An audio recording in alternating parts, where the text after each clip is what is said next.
Ikigai. Ikiteiru dake no neuchi. Ikiteiru gambari ai. Assalamualaikum dan selamat sejahtera. Terima kasih kerana sudi menonton. Okey, pada video kali ini saya ingin berkongsi definisi Ikigai menurut Kamus Jepun. Mari kita lihat. Okey, di sini saya ada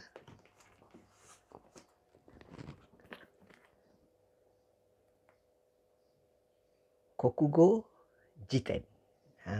Apa itu Kokugo Jiten? Kokugo Jiten ni sebenarnya adalah kamus yang saya pernah gunakan masa belajar di Jepun, subjek sastra.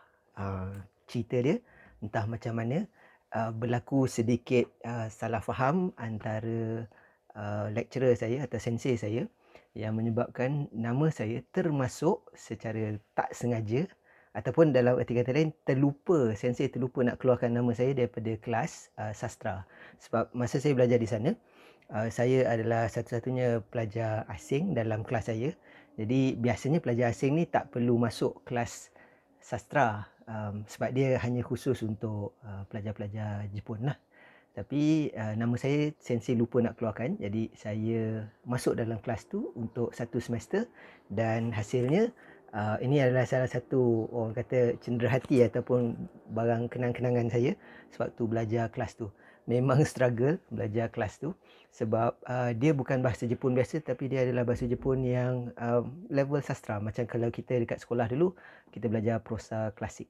Jadi dalam mungkin dalam orang kata dia punya hikmah di sebalik masuk kelas tu, saya dapat ini, bukan dapat belilah dan salah satu daripada kegunaannya sekarang, satu tengok perhatikan Jepun ni, dia masukkan kamus ni dalam kotak.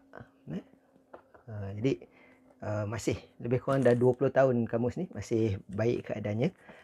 Jadi saya gunakan ni untuk merujuk perkataan Jepun Ikigai yang selalu saya kongsikan tu.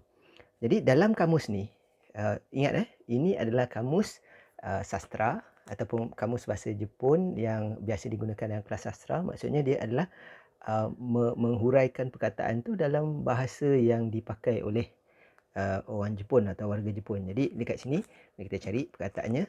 Kita mencari perkataan Ikigai. Ikigai. Sekejap ya, saya selak kat sini. Okey, kita jumpa perkataan Ikigai.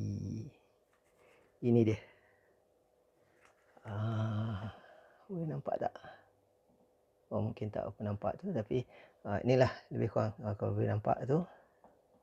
Ini juling mata nak belajar kenal huruf, nak belajar boleh baca ni. So apa yang dikata dekat sini ialah Ikigai dimaksudkan sebagai Ikiteiru dake no neuchi. Ikiteiru tu maksudnya hidup ataupun sedang hidup, alive. Kita masih hidup, Ikiteiru. Dia dalam present tense.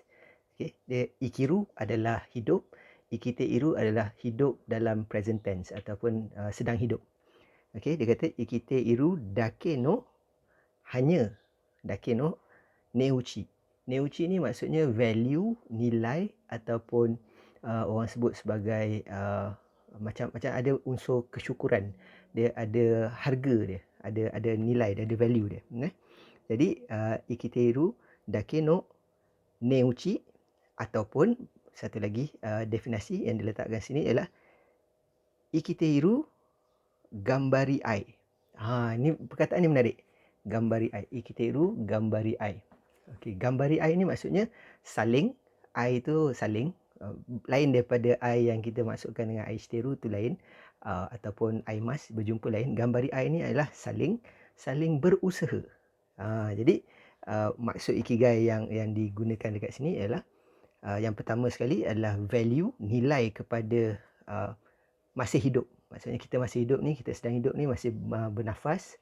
Kita ada elemen syukur terhadap nilai kehidupan tu, yang pertama. Dan yang kedua sini dia adalah, dia kata Ikiteiru gambari ai. Maksudnya kehidupan, sedang hidup ni punya saling berusaha. Maksud kita dan orang lain. Ada unsur orang lain di situ. Jadi itu adalah gambaran kepada perkataan ikigai yang telah dihuraikan dalam kamus ni. Cara simpan dia macam mana? Dah habis baca tu, kita masukkan balik dalam kotak dia.